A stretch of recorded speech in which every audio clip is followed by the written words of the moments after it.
But somewhere along the line, you changed. You stopped being you. You let people stick a finger in your face and tell you you're no good. And when things got hard, you started looking for something to blame, like a big shadow. Let me tell you something you already know. The world ain't all sunshine and rainbows.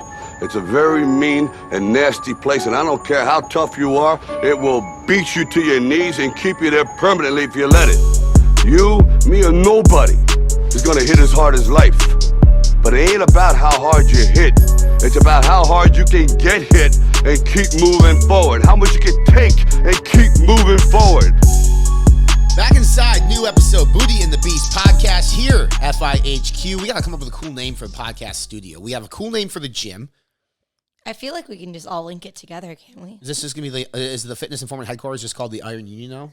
Yep. Like everything is just the Iron Union. It's a union. We're better together. Yeah, better together. See, I like that. Stronger together. Stronger together, better forever, baby. Welcome back inside, guys. Really cool episode this week. I think this is probably one of the first times anybody from the organization RedCon1 has spoke publicly about what happened earlier this year with their CEO, Aaron Singerman, being sentenced to a federal prison for things that happened back in Blackstone Labs days. Forever ago. Yeah, definitely not, obviously with the current RedCon1 brand, but Eric Hart, who's the president, co-founder of RedCon1, was kind enough to come on the show and just be transparent, which if you know Eric, he's kind of always been that way, at least with us. He's been straight. He's a great guy.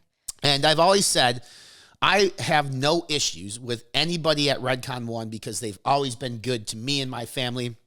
The reason the two of us are probably married is because of Aaron Singerman's 40th birthday party. It was our first time out together. We went first time publicly posting us together. You were drunk, talking Joe Bennett's ear off. They made me a specific drink called the Danielle drink. It was awesome. It was great. It was a beautiful It was a fun party. Yeah. It was a great party. We sat at a table with Brian Shaw. His big ass broke the first chair. Remember that? He sat down, busted the fucking chair. Man. It's funny. Eduardo from RedCon called me last week. It was like 6:30 a.m. We're sitting in the sauna. We had a really good conveation. I texted Eric Hart and I said, hey, man, come on the podcast. Let's talk. And he right away, all about it. So I hope you like what you hear. Obviously, whether you agree or disagree with his perspective on everything, that is your call. But for me, I am appreciative of him being transparent, and everybody has a right to their opinion. Oh yeah. And he's in a different situation than most of us watching, and that he's got a close friend who had to leave his family because of things he did at an earlier point in his life. Yep. So that's the conversation for us, and we're going to do a whole episode on this probably next week talking about prep. Our prep is, I would say, for the lack of the better part, officially over. Yeah, I'm going to be careful to reverse out because I do want to keep this physique a little bit. It was a long, grueling process. It was, and it was hard on us, and I'd say that I'm ready for this trip in Miami because I hope it's our back to Miami. Our home. Yeah, so we're home. We're going to dedicate a whole episode about prep because I think the reality is we showed you guys a lot on social media, and then there are things that we didn't show that we wanted to save for the podcast, and that was the impact it had on our relationship. We're still married. I still wear the ring. But there was a lot that changed during the time, whether it was agitation from depletion, from low energy levels, whatever it might be. I think there's a lot of transitions within the period of time that we did our prep as well because I switched from nursing to working at home all the time with you. The fuck is that supposed to mean? I'm very easy to work. I'm a very demanding. I have high expectations of my employees. Okay, and the only reason is because I'm not your employee. I am your coworker. Okay, whatever you say. I know who writes your checks, and it's me. So, but no, to be honest, I think it's gonna be a great episode, I think that the photographer or the photo shoot yesterday was beautiful. It was so awesome, and we got sneak peeks already. And Ellie is the bomb. She's amazing. We initially were going to do the full photo shoot in Miami. We were going to do a gym and we were going to do the beach. And I had looked at Danielle probably 3 weeks ago and I said, why? We have a fucking gym at our house. And there's also, we don't know how our bodies will have responded doing, flying. A lot of people will have inflammation following that. So, I think it was also just a safer bet to be here, be able to have all the controllables. The lighting was great. Big shoot. And, obviously, we're still going to do our fun shoot on the beach, which I'm excited for. I know you're not as excited. I'm not excited. I said that this one was more important to me because from a marketing standpoint, these photos we can use for Fitness Informant, for Fit Butters, for Iron Union, which is our new venture, in which we're offering personal training, coaching, nutrition, everything. Like, and from the sneak peeks, we look great. We do. The lighting is fantastic. I would rival going to any gym. Oh, yeah. Like, okay, we go to a gym that's got a cool, like, hardcore backdrop. I can make it look fucking cool in Photoshop. Yeah, and there's also just the fact that it was private and we didn't have to worry about, like, people around us and vibe. We had our own music on. We got to do our thing and not have to worry about people watching us. And not that I feel like we would have really been that impacted by that, but at the same time, there is like a, essence of being home and private and doing your own thing. A big week for us, as Danny mentioned. We're going to Miami on Monday. It's for Fit Butters. It's for work. We are doing an Instagram Live with AP Regimen Ike, and we are going to be announcing the vegan flavor that we're going to be launching August 1st. That's the date. I can't wait. Of our launch. It's going to be launching August 1st with pre-sale end of July. The flavor will be announced live, Instagram Live. You don't want to miss it, guys. It's a vegan flavor. It's the world's first vegan flavored protein that we're using. I believe it's the world's first flavor. We couldn't find it anywhere. That was made specifically for us. That will also be released as a 2-pound vegan protein from AP Regimen. Guys, the protein itself, I was shocked. Amazing. I used it also in my protein waffles I have every single day yesterday, and wow, was it good. It's great. It's great. That both the Fit Butters and the protein are both gonna be amazing. We announced this morning on. We were doing an Instagram Live from the sauna. We created a new flavor, a Twix flavor. You guys, don't even ask me about the jar, okay? it's gone. We got to R&D a little bit more just to make sure that because when I first tried, I was like, but then it like grew on me like a I don't know, like a. I was the opposite. I tried it and I was like, Ryan, this is heaven. It's very good. So the problem is we have so many flavors right now that we have finalized, like that we have on a schedule. So now I have to figure out where I'm going to put, because this would be a flavor that I can't launch alongside something else because it's too big of a flavor and it's too bold of a flavor. So good too. It's like, it's so different than anything else we've launched. And I think that's why I'm like, I love caramel which I love that you said that, because that's what we fucking look for and do. Yes. But like we've had like the candy bar before and things like that, but like our base is different. Our current candy bar is Snickers. Okay, yes. Our current caramel candy bar is Snickers. Peanut butter. This one. You gonna give it? Are we gonna say everything? No, we're just gonna. It's not peanut butter. Let's just do that. Yeah. And it's just very different. Like it's just it comes through so differently. Yeah. So stay tuned for that. We're just trying to figure that out in terms of launch timing and what makes sense. But there's your little spoiler alert. That's what you get for listening to the Booty and the Beast. Booty and the Beast. And we're going to stop talking because our podcast with Eric Hart was like 50 minutes long. It was great. It was a little longer than normal. I loved it. And then we had a 30-minute conversation after the podcast about business and about life. And, man, I like good people, and he's just a good person. So join, subscribe to the podcast. We're on iTunes, Spotify. You can watch via YouTube. Check us out on all of our different businesses, fitbutters.com, fitnessinformant.com. You better follow all of us if you're listening to this. IronUnionFitness.com, offering full coaching, training only, nutrition only, and one-on-one personal training right here from the Iron Union in Maple Grove, Minnesota. Enjoy the show. Enjoy the show.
For the last 2 decades, we have been the best kept secret of the supplement industry. we've kept our heads down and worked. We pioneered full label transparency and full therapeutic doses because we believe that truly hard work requires truly effective tools. 2 decades is a long time to commit to one pursuit, but when you act with purpose and become centered in yourself, eventually you realize that you were born and bred for this.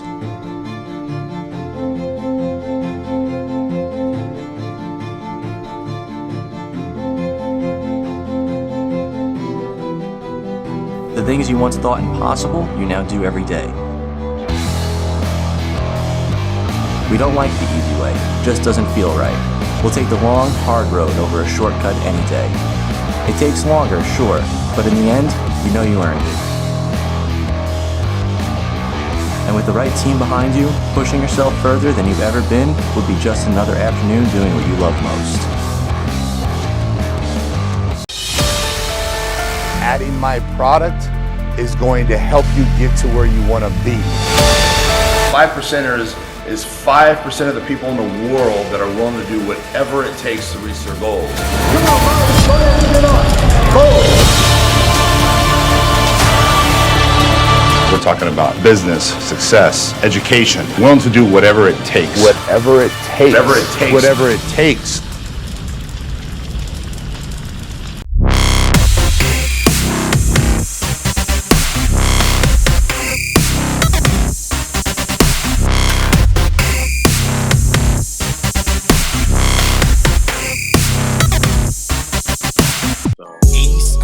I can't fathom 86 because like the coldest it gets in Florida is like 50, and you're putting a sweatshirt and like, pants on because you're freezing, right? I'm from Michigan. So I know you are, but like now you've been there long enough that you're probably a little bitch too, Eric. Right? Like, are you one of those Floridians who like dresses with a sweatshirt and really when it's like 60 out? No. No, I will wear shorts in the snow. Like I still Heck to this yeah. day. That's like, Ryan. I run hot. For me, yeah, no, like my fiance, she's from Washington. It gets the slightest bit cold, and she's like, "I'm freezing." I'm like, no, it's not cold out. Like, so I mean, it gets gets cold in Washington, right? Like that's pretty far north. Yeah, you'd think that wouldn't be a culture shock at all. Like, How long has she been in Florida though? Like a couple years. Okay.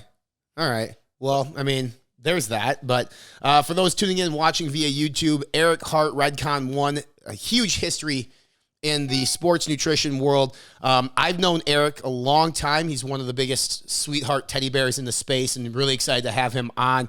Eric, you're not much of a, like, put yourself out there type of dude, so I appreciate you taking the time to come on the podcast, dude. No, like I've always said, as long as the bank knows me and the IRS doesn't care about me, I'm good to go in life. That is good. All right, man, let's just dive into it here. For those that don't know, like, what is your official title at RedCon? What's your role? What do you do on a day-to-day? Yeah, so my official role is president and co-founder of RedCon1. Day-to-day, now especially with, Aaron not being here, I really just run the whole day-to-day. Mm-hmm. So it's oversee the entire ops. I have an exec team that I oversee for each key function of the business. On top of that, I still do the innovation for the brand, really oversee the production side as well. Taylor runs it, but us vetting new co-mans. I do a lot. I'll sweep the floors if I have to, Right. wipe up the bathroom. I mean, just whatever it takes. Yeah, and like you said, you've been there since day one. And I think, obviously you were on camera a bit with Aaron when you guys would do the readiness report, but for the most part, you kind of stayed behind the scenes. Was that intentional? Yeah, so you got to think, like, I worked for Aaron at Blackstone for a week. So I worked for BSN for forever, and then had my non-compete. Aaron called me and said, "Hey, I have this international sales job for you. I need you to start Monday." I'm like, "Cool, I'll be there." Then that was a week that led up to his and PJ's, fight. Next day after, like the following Monday, everything happens. He calls me up and says, "Still want to work together?" I'm like, "Sure, let's go." And, you got to remember, he came from Blackstone, which had a lot of eyes on it. And he really wanted to show he could be more successful on his own. So, him and I were good together because we're polar opposites. Yeah, for sure. He's a pitch man. He's forward facing. I'd rather be behind the scenes grinding. And we never stepped on each other. We still don't. We don't step on each other's toes. Like, you got this over here. I got this over here. And so it just worked because he's more forward facing. He's more wanting to be out there. So it actually just naturally worked well that way. So I didn't mind I really don't want to be forward facing if I don't have to. It's a lot. I mean, it's obviously Aaron did a good job of putting himself out there, and he put his family out there. And I think that's why like the backlash of everything was maybe magnified quite a bit because of the status that he had built up for himself. And now obviously with him being not present for a while and you having to take more of a bigger role on, how has that been on you personally? It has its moments. It can be stressful because the biggest thing you'll ever deal with, like especially in a business of our size, it's not the day-to-day grind of work. It's not the, stress of like the business side. It's the people side. And Aaron and I used to joke around. It was the mom and dad situation. Everyone would come to me first, ask. If I'd say no, they'd go to him with half the story to get an approval. And because we just, yeah, do it. And then, they were just showing him the tip of the iceberg. And, he's the forever optimist, and I'm more pessimistic. And I'd be like, no, give me your information. And so, where now they don't have that. And so it's the toughest part is really like, hey, the behavior has to change because now you can't run and go get the answer you want. Like I have a great exec team. We make things, committee decisions we have to, but there's some stuff that's like, hey, it's just going to be my call for the brand and what's best. And, again, there's no end around or politicking anymore. So again, it's not to speak negative of the business. It's just, sometimes it's natural, right? Like with kids, like your kids will do this to you too one day. Like, oh yeah. They're going to run to you, Brian. Like, so that's just how it is. So it's personalities are the biggest challenge, to be honest with you. For sure. I mean, you guys are, and I always said this too, like, RedCon was never one person. Like Aaron was a big, is and was a big part of it, but like the team that's down in Boca and the personnel that you guys have established in marketing and in branding and even in shipping and receiving, quality people, like good people who make that thing run 24/7. I mean, was that the vision from the get-go? Did you expect to be this big? No, we never. Honestly, it's funny. Aaron and I used to have conversations at our old office. Like our goals were very low compared to where we are with actuals today. We're always like, man, if we could get to this amount in revenue, be hollow ground, it'd be amazing. And then that happened less than 3 years into the business. I'm like, oh shit, what's next? And so we never really expected it to get that big. So in the beginning, and still it's kind of this way to this day, everybody wears a lot of hats because people just jump in, get stuff done where they need to get it done. Now, as the company's gotten bigger, that can sometimes be detrimental because people are stepping on each other's toes and a lot bigger stakes. But yeah, I mean, it was just like I say, Aaron was like, he headed the marketing. Okay, I got production, I got the sales team. We both kind of managed the sales team. So yeah, everyone took on what they needed to. So yeah, it was always intentional too of like, it's almost like with manufacturing, right? You have your favorite, but then you have redundancies just in case there's natural disasters or supply issues. So people were kind of cross-trained on multiple things. So if someone gets hit by a bus, like, hey, someone else can step in and the show goes on. That's, again, there's no way to replace Aaron. Like, that's the tough part. His personality is much different than mine. The way he manages is much different than mine. And anytime you remove someone like that, it's never going to be exactly the same. So it sucks. It's like I'm used to him sitting in my office each morning and us having a half an hour to an hour catch up, and it just doesn't happen anymore. So I talk to the wall. But the way we have things set up, if someone does get removed from the equation, everything keeps going. The biggest challenge I'd have is if I lost our lawyer, just because Jay is much like the lawyer from Nutrabolt. They're both experts in FDA compliance. There's only two of these guys like I know of out there. So that'd be my biggest challenge. But everyone else, like I say, Jay's a stud. Jay's a sweetheart. He's a stud. Super smart. Just a good person, and I'm glad he's with you guys. He's just a good overall human being. I've never had a bad interaction with Jay, and I remember when you guys got him on the team, you were super excited about it. Yeah, he looks like a teddy bear. Oh, yeah. I mean, he does. He does look like a teddy bear. Him and his sneakers and his ice cream obsession. Yeah, for sure. All right, Eric. So tell us, I mean, obviously it was a crazy beginning of the year. Okay, this cloud has been kind of hanging over RedCon, Aaron, for 3 years. I mean, navigating for the past 3 years, was there always the thought in the back of your mind, like, this could happen, and if it does, this is what we need to do? Yeah,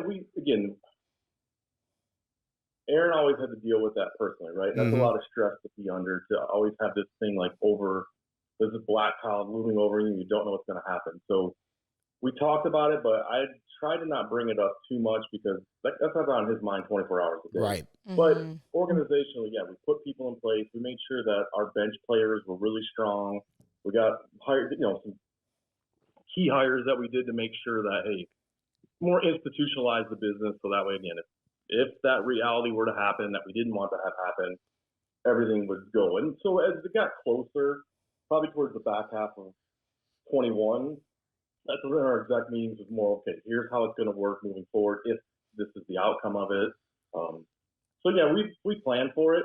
It just happened much more abruptly than we thought.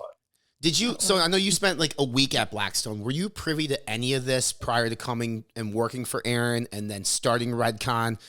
Or did this kind of come out to you maybe around the same time that the rest of the world found out?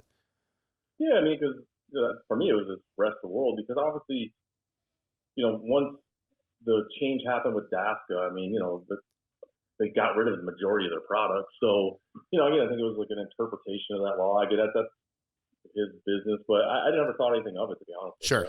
Kind of the nature of this industry in the sense that the rules and regs change on a regular basis. I mean, look, NAC right now, none of us know what the hell's going on with that.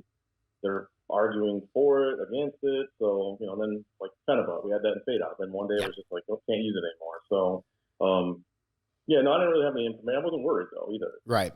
Like I knew Aaron from, he was my rep for RX Muscle back in the day when I was at BSN. So I always just wanted to work with him. Again, PJ and I never saw eye to eye, never got along, but I liked what they were doing. Sure. They did things different. Like, because once I was at BSN and we got into, we were acquired by Glanbia, things just became more traditional CPG. And we're two guys, we're just doing it their way, having fun. So, yeah, I just thought that I liked what they were doing. And we got to be friends through Flex, and Do you agree with the punishment that Aaron and PJ got? No, and again, like I say, I'm not friendly with PJ, and when you really look at it, there's no injuries, and nobody was harmed. If you look at people who sold actual steroids and ran labs, they got sentenced for less time. I really think this is my opinion, the N of one. It's just the federal government trying to make a case law or set an example of saying, hey, this is what we're going to do. I don't think it's fair at all. I mean, again, he paid the price. He had to pay all these fines. It's crazy. Like that seems like more of what it's about is like that division of the government is generating revenue by what he had to pay back. But also too, the flip side of it, we have roughly 137 employees. So you got to think this business generates a lot of money, generates a lot of tax dollars. So you take that guy and put him behind bars, it's a negative effect on the world. Like, because he's actually doing a lot of good and, supplying a lot of, money to people in the sense of jobs, tax base. So I don't know. It just doesn't make sense to me. What do you think? So when we talked, I made a video and I said, listen, like I forgive Aaron because we all make mistakes. Like I'm not perfect. You're not perfect. Danny's not perfect, especially when we're younger. Especially when we think differently. When you get a family and kids, things change quick, right? Like you mature, you grow up. The Aaron that I know and have known, he's always been good to me, kind to me, never had issues. Obviously, you and I, Eric, I mean, there are people who will tell you a bunch of different stories about Aaron Singerman. Some good, some bad. That's this space. People will tell you good things and bad things about me. It's totally fine. So when I came out into the video, I was like, listen, it's unfortunate this happened. I forgive Aaron for everything that happened. What should have, I mean, he should have, because of the interpretation of the law, however you think, do you think he should have faced some type of punishment, whether it was the monetary fines that he got, to say like, hey, this was wrong, you need to pay for that, but then let's just move on after that? Or do you think it should have been like, just kind of water under the bridge, move forward? No, I think he could pay his fine. What the government, assessed is like, say they thought that money shouldn't have been made, paid it, given them probation or house arrest, something that, because there was more of a negative effect on his family, his wife, his kids, putting him behind bars than they're ever going to gain by locking him up. Right. So I don't understand it. And it's like anyone in that situation, whether they're my friend or not, if I were to look at that, if that happened to anyone else in this industry, that doesn't really make sense. Mhm. The thing doesn't really make sense to me. So.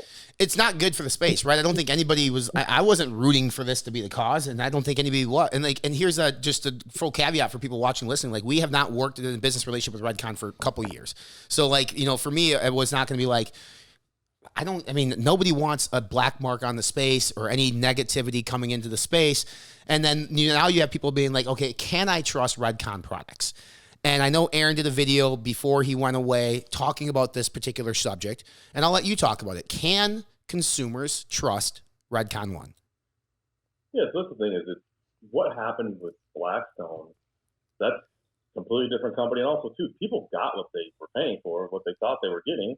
It just what the government's rules were on it. So, but with RedCon1, most of our products are produced with Armada Nutrition out of Spring Hill, Tennessee. Mm-hmm. So that's I think their NSF facility. We were just there. Yeah. That's great. GMPs. Yeah, you guys know Brent and Don. So, you know, you get all your C of A, CFCs. We do third-party testing too. Jay's got a relationship with a third-party testing company where we have a protocol for third parties just to double check it. You know, Jay runs our whole internal compliance team. So anytime there's any type of adverse event, you know, just a complaint, we also use Dr. Hector Lopez. He's got Supplement Safety Solutions. So they work with the FDA for us on our behalf if there's any issue. So yeah, I mean, what is on that label, people are paying for. Like I said, we test it, we make sure, because we want to make sure we're getting what we're paying for and the end consumer's getting what they're paid for. And, you know, there's no impurities, there's nothing that anybody's got to worry about, because a lot of 38% of our consumers are either active or former military, police, firefighter. Those people can't have anything like that happen. So we ensure that what is on that label is in that cup. And I said this too. It's like, listen, this all happened. You would think now that you're probably under more scrutiny and under the microscope even more so now with this stuff, that people are, you know, looking at RedCon being like, hey, are they putting what's in there? And being in Walmart, for example, like, you can't fuck around being in Walmart. Like, you need to make sure that you are good to be in places like Walmart and Vitamin Shop and GNC. Well, and that's the thing.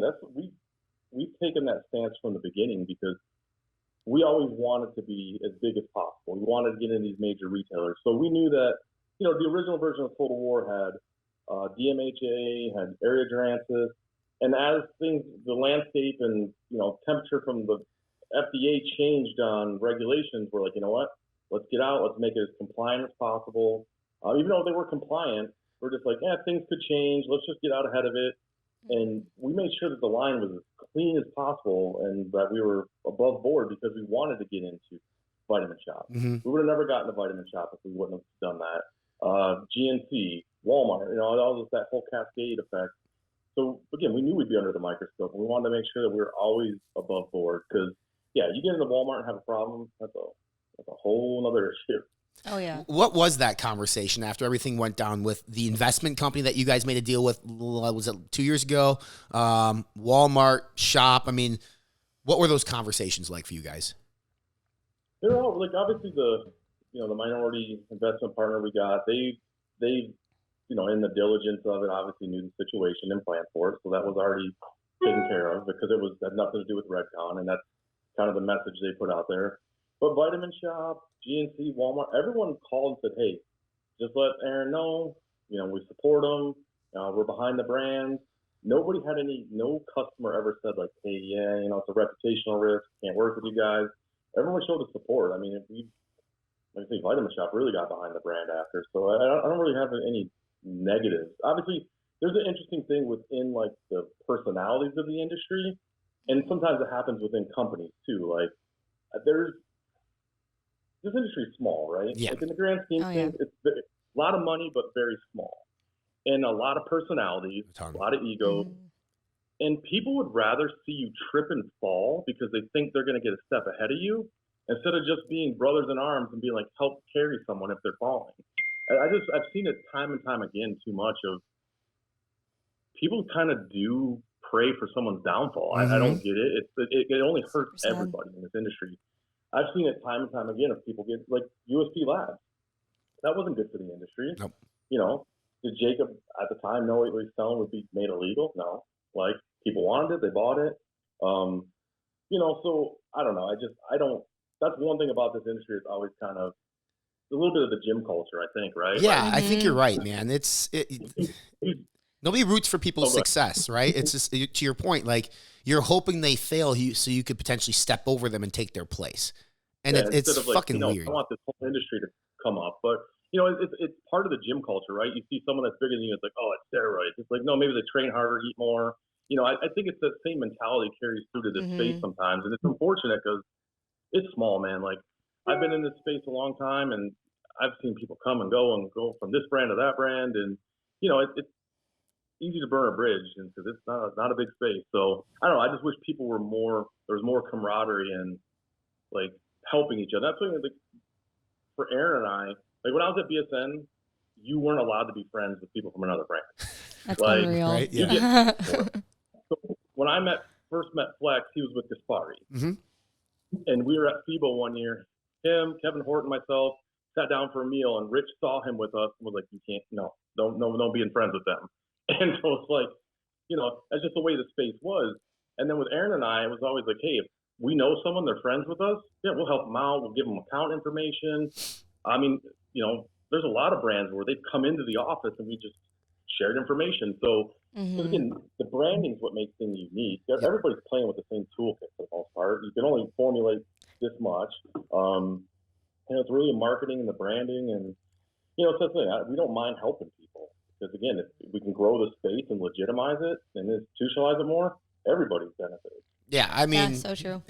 Like for us at our Fit Brothers thing, like we have modeled like our ambassador program after like what you guys did with the tier operator program. We just recently relaunched it with a tiered program as well because I said, look at what RedCon has done with that program. Grown huge. Like your tiered program probably accounts for a significant portion of your D2C revenue. I have to imagine it is a huge percentage of your D2C revenue.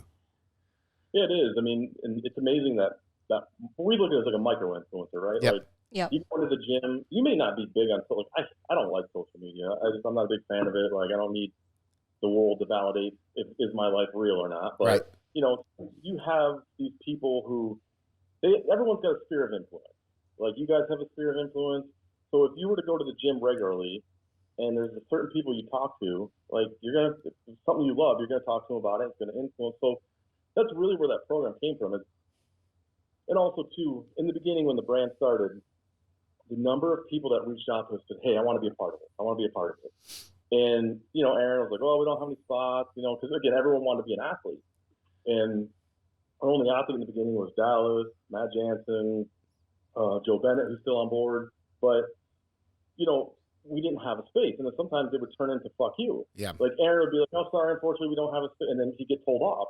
So that's where the genesis came from. Like, okay, how do we be all inclusive? There's people who want to be part of this, but they're not necessarily an athlete. Like, how do we make them a part of this brand? And that's where it came from. And people love the community. That's what they love. That's what we were going off of too. It's just like everyone likes to be a part of that family. And like you were saying, like we don't want to turn people off to the brand just because they asked us to be an ambassador and then suddenly, oh no, you can't be, and then they don't want us anymore. So it's just like creating that family community sense that like everyone is a part of something big. I think that's something that you guys have done extremely well, Eric. I mean, I look at what First Form has done with their Legion of Boom as well. I mean, listen, I've been vocal that some of these Legion of Boom and even some of your tier operators are annoying as hell, but like they are doing a fantastic job.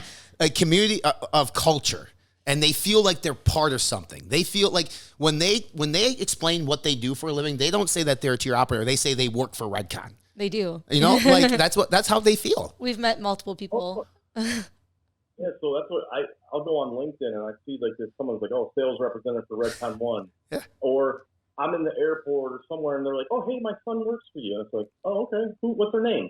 And I'm like, "I don't know that person." And then it clicks, it's like, "Oh, they're a tier operator," and yeah, it's a positive thing that they feel that they do work for the brand. So it's important. I mean, it really helps. To your point, it's part of the culture of the business where it's very inclusive. So.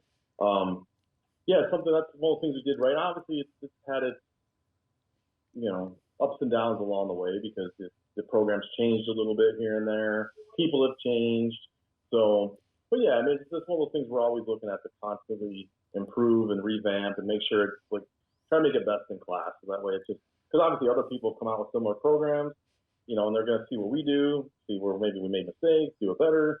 So we always have to be constantly improving.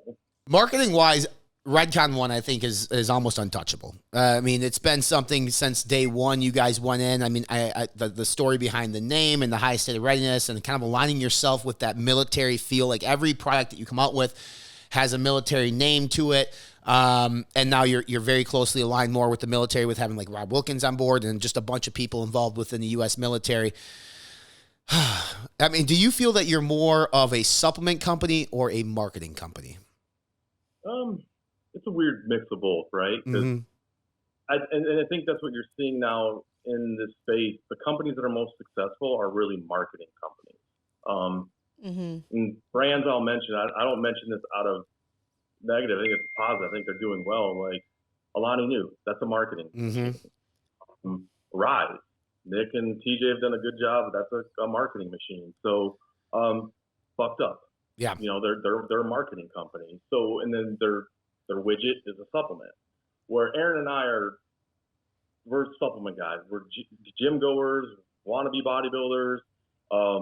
You know, we've trained. It's who we are. It's part of our DNA. So that's where it's a little bit different. I think some of those companies, it's a revenue stream. It's a new, like I say, it's a new widget. It's just what they're using. Where for us, no, like this is us. This is who we are. You know, the supplement part of it, but then we are a marketing machine as well. So, and with the military side, that's one of those things that, you know, with time, obviously, the brand kind of weeds back and forth sometimes. And we're really trying to like pull back the center of really being military centric again, because that's what got us here, right? Like the old saying, dance with who brought you. It's easy to look at other stuff and go, oh, maybe that's the way to go. Maybe that's the way to go. But it's like, no, you got to be unapologetically who you are. Yep. And that's it. Just like the whole stance Aaron took on the Arnold. Like, you know, that's whether it was good or bad press, that was his opinion, and we stuck to it. So, you know, we just kind of got to get back to that too, because some of our marketing at times is, you know, maybe veered off brand. So it's just kind of pulling it back to center. So, but yeah, we're a hybrid, I would say, because I mean, again, I formulate all the products. We use them. We formulate based on what we would use and want to use. It's not like, okay, meets this margin target, I can sell it for this, but here's the amount of money I need for cost of acquisition. You know, because I think some of these other companies, not the ones I mentioned, but some of these other companies that are out there that are successful too it's all of a numbers game. Sure. You know, yeah. How much can I spend to make this? And, you know, I don't think they really care what they're selling. Sure. No, 100% I agree with that too. So the last question on this, and then we're gonna move into more of your background, is obviously like you guys have access to Aaron and him being where he's at. Does he still have a play in the brand? Is he still trying to, or are you still having input from Aaron? Is he allowed to have input? I have no idea what that relationship looks like. No, he can't have any input. We give him updates. You know, I let him know what's going on. And that's, you know, him and I were always on the same page with stuff. We had different roles, but like, our idea of the brand, like MRE, that came from a conversation in my old office. And we were good friends with Rich. Like, I like Rich Pion a lot, but they're selling that real food product. He came in my office. He said, can you fucking believe this? They're getting $70 for carbohydrate powder. Yeah. And they're calling it real food. And like, well, why don't we make real food? Why don't we like put together something that's actually real food? And so we're always in lockstep with stuff. Like, so also too, unfortunately, before his departure, we had a brand plan that I built for the year. So everything was already laid out and agreed to. So it's just carrying it out. I mean, you know, he can't give any input. He's not allowed to. Obviously, all of his communication is monitored. But, you know, we're allowed to give him updates. There's nothing wrong with him getting an update. But outside of that, yeah, he can't really be involved. So it sucks because I'm used to that back and forth with him. I'm used to, like, because I sit in my office and I work, and maybe I'll start working on something, and the blinders start coming in like this. And you know, we're bouncing stuff off him where he sees it a different way. It's, oh shit, okay, well, then we reconfigure, and it's tough when you don't have that because that's what we're used to. So the back and forth, but it is what it is. I mean, we'll make it through.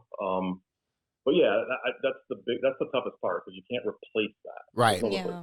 And I said, like, one of the biggest benefits to RedCon1 in this happening is your plethora of experience.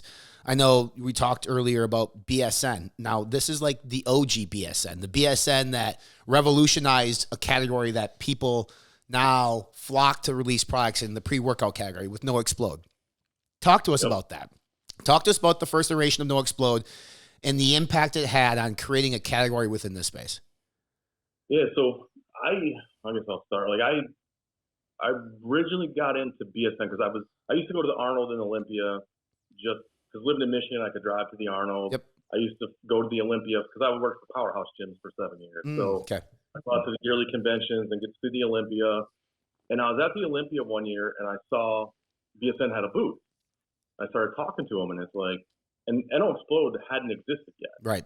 It was still Nitrix, Thermonex, lean dessert protein. What was like the pre-workout of choice at that time before No Explode? Because like No Explode, like, yeah, okay, that's right. So everyone, when I worked at Powerhouse, our cooler sales were crazy because it was Speed Stack, Rip Force, Extreme Speed Stack, anything with the ECA stack in it that was drinkable. Man, I don't know if you'd call it drinkable, Eric. I mean, I guess it was drinkable. It wasn't good. Yeah, but working in a gym all day long, I'd probably drink 3 or 4 of those a day. Guarantee you did. Prostate killed every night. By the time I got home, it was just horrible. But like, still, there's no supplement like ephedrine. But so that's what. If the original Thermonex was called Thermonex ERT, and that was ephedrine replicating technology, because everyone was trying to find what was the next replacement for ephedra. So, when I first started talking to Anthony Preciano at BSN when he was still there, he's like, "Hey, I got this program. I think you'd be good for it." That was their Plan Performance program. That's where people signed up on the website, put in their information, and then we got them on an auto ship of supplements, helped them with their training diet. So, I don't know. It was probably over a year of back and forth, just staying in contact, helping him out with stuff. He calls me one day and says, "Hey, I got a job opening, but you got to be here next week." And I was living in New Jersey doing construction. Ex-girlfriend was at work. While she was at work, packed up all my shit in the car and drove down to Florida. Didn't know what I was making. Had no idea what the job paid. Got here, went to the office the first day, had to do some tests and stuff. It weeded out from 5 people down to 3. And paid $11.79 an hour plus commission. That a boy. And I was like, fuck. But honestly, I was like, okay, I got to make this work. Like, I have to make this work. I went from making $50 an hour in New Jersey to $11.79 plus commission. So yeah, it was a whole different world. But I was like, all right, this is what I always wanted to do, because I went to school for forensics. That didn't go well. Got into training. Switched my degree to exercise phys and nutrition. So, but I always wanted to be in the supplement space. I used to remember Bulk Nutrition? Yeah. So I used to order the raw materials from there. Yep. I'd use a food processor, make my own pre-workouts, try them. I always wanted to be in the space. And then I used to work ballet while I was in college, and there was a guy that was an athlete for Metarex who used to come into the hotel where I worked, and he would give me protein bars and stuff. And that was I was like, oh, that's the coolest thing in the world. Like, I want to work for a supplement company. That's really what got me wanting to work. So anyways, enough of that bullshit. But yeah, so I got in at BSN, and it was customer service, and it was hardcore sales on the phone. I worked from 10 in the morning till 1 in the morning every day, because I was like, I got to make this work. So while I was doing that, I would start writing copy for ads, because they was like, hey, maybe help with copy. They started helping out in marketing stuff, and then eventually got brought over to the marketing team. But with NO Explode, yeah, that changed the whole game. I mean, that was I remember before I worked for BSN, I was living in New Jersey. I saw the ads for it. I kept going to the vitamin shop by my house every week. They're like, did you get this yet? They're like, no, we don't know what we get. These blue containers show up. It may or may not have it. And I remember when I finally got my hands on it, it was like, I hate to say it, the first time I took steroids, it was the first time I had a vial in my hand. I'm like, oh, sweet. And it was one of those things where it was I thought it was magical. Like, there was something about it. And it was unique, obviously with the effervescence. And it was the first time, it really was a lot like Ultimate Orange, to be honest. Yeah, with you. yeah. I mean, Ultimate Orange has been out since '82. But Dan Duchesne never really got credit for anything he did.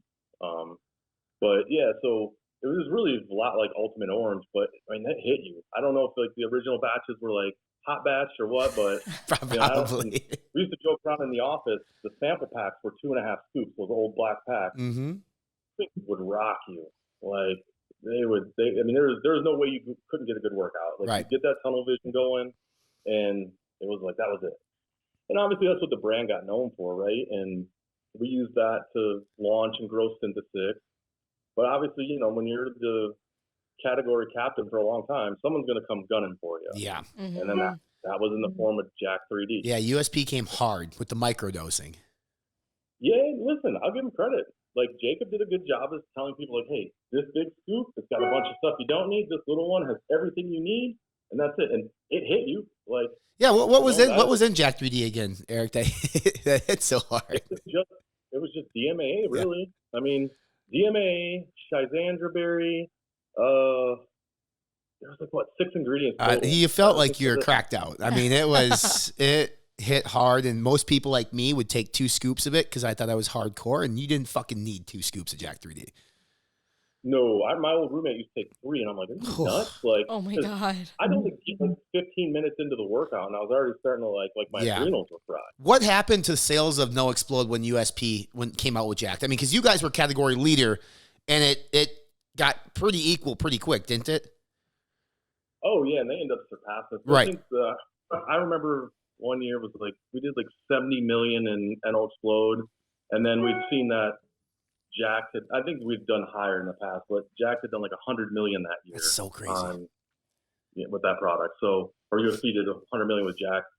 I remember reading like something like they did 225 million one year. 100 of it was from Oxy Elite, another 100 of it was from Jack 3D. I believe it. Oxy Elite was a great fat burner. I mean, that's why people. And that was on every cash wrap at every vitamin shop. Like, wow. Yeah. So I mean, you know, like NO Explode held strong because that's also too when the economy took a downturn with the housing market. Mm-hmm. So that's when we didn't change the formula. We just gave 25% more for free, and that added value really kept that product going for a while. Then it had, you know, another iteration of it. Yeah, was it 2014, you know, right? 2014 is something you guys came up with a new iteration. It was a new look. And I remember you telling me a story one time, and I don't know if you want to tell this, but I believe the story was that the formula in which you approved was the formula in which they didn't come out with. That didn't make you very happy. Are you at liberty to tell that story? Yeah, I mean, I can tell in the broad strokes. Yeah. It's ultimately what led to me resigning too. Yeah, we had a formula. Like when we tested products internally, for something to get like a 7, it had to out of a 1 to 10 scale, it had to at least get to a 7 to get considered to get reformulated to keep it in the process. Mm-hmm. This one was like hands down 8 to 10, and our sales team was brutal. They were like, no, don't want it, and everyone's like, how quick can I get my hands on this to sell? So we moved forward. You know, the whole business case got it approved. Went to commercialization, did focus groups, iHuts, you name it. And we put a lot of investment into it. And in the 11th, you know, I had a boss that was not from the industry. Didn't know a dumbbell from a barbell. Yep. Thought a granola bar was a protein bar. You know, and then that's what, unfortunately, we were dealing with. And they were trying to give a certain retailer a little bit more margin, and he changed the formula without consulting the brand team who made it. And there's a reason why certain ingredients were in there. In the end, unfortunately, it hurt the brand. Yeah. You know, they had an amazing formulator there too, who ran the R&D department, Sal Abraham. He was there. He was a consultant for BSN when Chris and Scott owned it. He was actually the person who made NO Explode work. It originally was in a format that didn't work. So, yeah, Sal, like I said, they had an amazing person there who could formulate and you know, with the brand team, and yeah, just all that got bypassed because you had people, you know, someone in the organization who just wasn't from the industry that just didn't get it. I'll surmise it to that without getting into the nitty gritty, but yeah, that's frustrating. And that's one of the things with this brand, like culturally, like, yeah, we brought in bench players that are from the outside, but they're not forward-facing positions where they need to really speak the lingo of the industry. Mm-hmm. You know, like customers, every customer is different. You got to handle them all differently. There's some customers you got to treat with kid gloves, and there's some you can, you know, drop F-bombs to, and they don't care. So, but you know, everything is unique in this industry. There's no one way to do it. You know, just like Vitamin Shop and GNC, their corporate specialty stores function completely different. Very different. Oh, yeah. Yeah, very different. I don't know. Yes, Yeah. I mean, I remember when we got our hands on that new one at Supplement Warehouse. Like, we were super excited. We sold a shit ton of it, but the feedback from customers was just like flat compared to the original one. And that's what triggered things internally was you had this huge uptick in initial purchase and then repeat just dropped. Oh yeah, Yep. definitely. That's where it finally was like, okay, there's a problem. Yeah. So, you know, so just take this. That's one good thing about like RedCon. Like Aaron and I, he always talked about it as imagine going back to high school and knowing all the right things to say, the right people to hang out with, talk to, because you've been through it and you had all the answers. So with RedCon, we were able to keep the stuff we liked, get rid of the stuff we didn't like. So even with that, where formulations are like, when we formulate, it never starts with a margin conversation. It's like, okay, what do we want in it? Okay, then we back up and go, can we do it at this price? Will customer buy it? Will the retailer buy it and make money? And, you know, we're able to do things the way we want and not, you know, even with having like a minority investment partner, they don't make any decisions for us. They're just, you know, help institutionalize the business. Sure. It's still our control of saying, hey, we want to do it this way. We're going to go to market this way. So, but yeah, it's, we're very cautious to not kind of veer down that path where you start, you know, managing by the running the business by the P&L, because that's kind of what happened with that situation. It was just someone really looking at a spreadsheet going, oh no, I got to make a change. I think you guys, I mean, obviously you have to look at the P&L, but to your point, it's not what drives all the decisions for the business. Because I mean, you look at RedCon and you kind of look at your strategy, right? You guys picked your strategy, your sales strategy in terms of like your 30% off and your volume-based business. And I've had this conversation with a lot of people. It's like, how can RedCon do this? And I said, they buy in massive amounts that's able to drive some of the costs down, that they can do this because they want breadth, and over that volume, you make money. So you can either have a super high price product and sell very little, or maybe you make smaller margins and sell a lot. There's nothing wrong with that. It's just, I mean, from the get-go, I feel like you guys have kind of initiated, like, this is what we want to do. I mean, you have Total War is $39.99 at Walmart. It's the highest price pre-workout ever at Walmart, and it's selling just fine, right? So, I mean, it's, but, you know, online, yeah, there might be a 30% off. There might be a buy one, get one, but it works, and it works for you guys. Yeah, and a lot of times that kind of stuff is just to get people into the brand. You know, it's the way to get trial and adoption. And over time, we'll change that a little bit too, because you want people to be brand loyal, not deal loyal. That's always, when you pull price levers, that's where you always have to be cautious, because, you know, sometimes you pull a certain lever and it's hard to push back. Yeah, I mean, I always look at Coke and Pepsi, right? They'd always run a sale like every 2 weeks, and customers became privy to that information. They wouldn't buy anything unless it was on deal. So you look at like CPG and incremental sales and things of that nature. But I kind of, before we obviously stop the podcast and move on, we got to talk about some innovation, since that's your baby, in terms of what's going on at RedCon1. It's been, we just got the CBurn information. Nice formula, Eric. I don't know if you were behind that one. Features dynamine, teacrine, pyridoxine, Capsamax, like a lot of brand ingredients, good dosages. I think it's your best fat burner, and that includes your powder-based one. What else can we expect from RedCon potentially this year that you can talk about? Yeah, so close in, we have MASH series, which is like, so when COVID hit, we had all this innovation, and it was, for us, we pivoted. That was when you saw more stuff on D2C, because all of our retailers were closed. We had international customers calling saying, hey, stop that container. I can't take it. It won't get in. So all innovation stopped too. Like everything I'd been working on, I literally just had to go, okay, stop. We got to make sure we can keep the core, the hero SKUs still coming in. And that's really like 20, a lot of 21, everything just came to a halt, which sucks, because we were always trying to like set the pace and just couldn't do it. And hell, I couldn't get my regular stuff in, let alone something new. Now that cleared itself up, so MASH series will be next. That's all organ health products. So obviously, as I've gotten older, that stuff's more important to me. You know, so it's like liver, brain. Have kidney, you looked at other, renal. you know, on that note, have you looked at other companies in the space that have done that and done well, and say like, there's definitely I mean, I feel like, I'll just say, like you mentioned Matt Jansen earlier, he's behind Revive. They made like organ health sexy.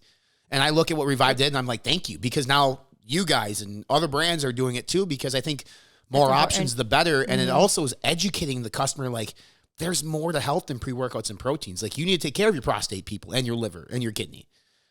you can get a pump, but if all your organs don't function properly, there's no fucking point. Right. Amen. So as I've gotten older, I've gotten, like, if you look in my vitamin thing I take every day, the supplements in it are like citrus bergamot. It's all things for my heart, my liver, just for longevity, because I got kids, and it's like you guys, like, your mindset changes. It's like, okay, I want to be in shape, but I just want to be here longer.